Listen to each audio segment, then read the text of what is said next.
আসসালামু আলাইকুম। বালা আছেন সকল? আপনারা আশা করি বালা আছেন। আমি আলহামদুলিল্লাহ বালা আছি। তো পয়লেও আপনারা দেখাইলাম গাছর টাটকা বেলফই দিয়া আচার করছি।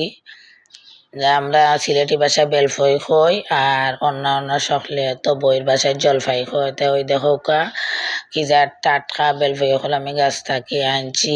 ছোট বড় সব তো আছে, কিন্তু এটা ফুক্ত হয়ে গেছে ওই হিসাবে আনি লাইছি। আর চুরি উড়ে সব তা লইয়া যায় গিয়া ওরদায় একটু অত বড় হইতে দিছি না, কিন্তু মানে পারফেক্ট আছে হলেও। তো আনিয়া ভালা মতে ওই দোকান দইলাম, দইয়া এটারে এখন আমি সিদ্ধ দিলাইমু। আর সিদ্ধ বলতে বাফও দিমু আর কি, ফাঁফ দিমু। আর ইবাই দিয়ে আমি ধনিয়া পাতা, রসুন, কাঁচামরিচ ওই দোকা সব তার রেডি করলিরাম ব্লেন্ডারর লাগি।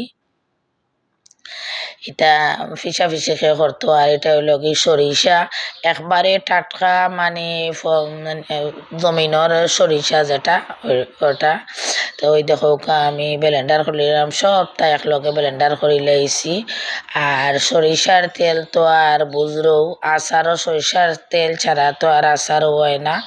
তো দিলাইলাম অনেক সরিষার তেল। আর ওই দোকা কত বড় একটা ডেক্সিও বুয়াই দিছি। তো আচারটা অনেক দিন তাই পরিকল্পনা করতাম তখন এই বেলফি নষ্ট হয়ে যাব না করলে। আর ওই দোকা আস্তা ফাঁসফুরন, তো আমি সরিষার তেলের মাঝে আস্তা ফাঁসফুরন দিলাইলাম। আর এই মানে বেলফুর দিন আইলে একটা আচার খরও লাগবো, আমর দিন আইলে একটা আচার আমার খরও লাগবো। সকলে অপেক্ষা করিয়া বইতা হন যেন আচার কোন দিন ওইব, আচারের রেসিপি কোন দিন দেখবা কথা। তো আচার করতে আমারও কিন্তু ভালো লাগে।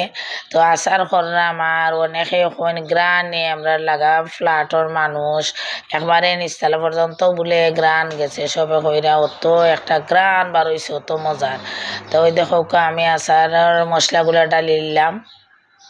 ফাঁসফুরন, আস্তা ফাঁসফুরন একটু বাজা বাজা করিয়া জ্বালাইছি না, হালকা বাজা বাজা করিয়া ওই দেখো আমি সব মশলাগুলা এখানো ডালি দিছি।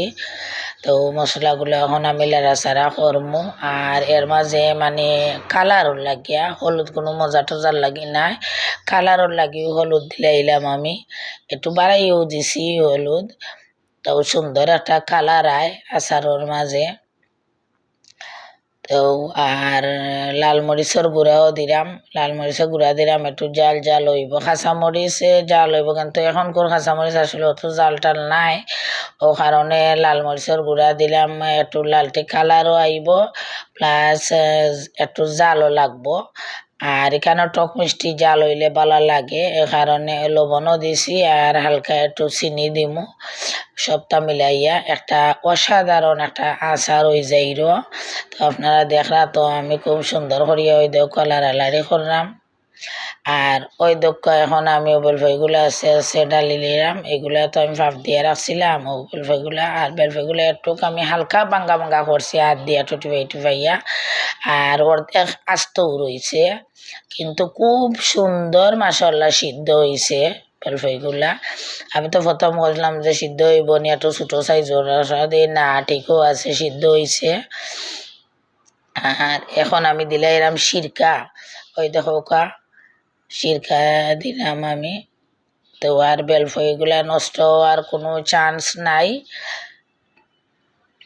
আর অনেক মজার আচার হইল, একটু মানে গ্রানেও বোঝা যার যেন কত অসাধারণ একটা আচার হইল। তো এই দেখো আমার আচার আর অত দেরি হইতো না, আচারটা হয়ে যাইব। তো আপনারা সকলে জানাইবা কি লইল আমার আচারটা। বালা থাকুক। আসসালামু আলাইকুম।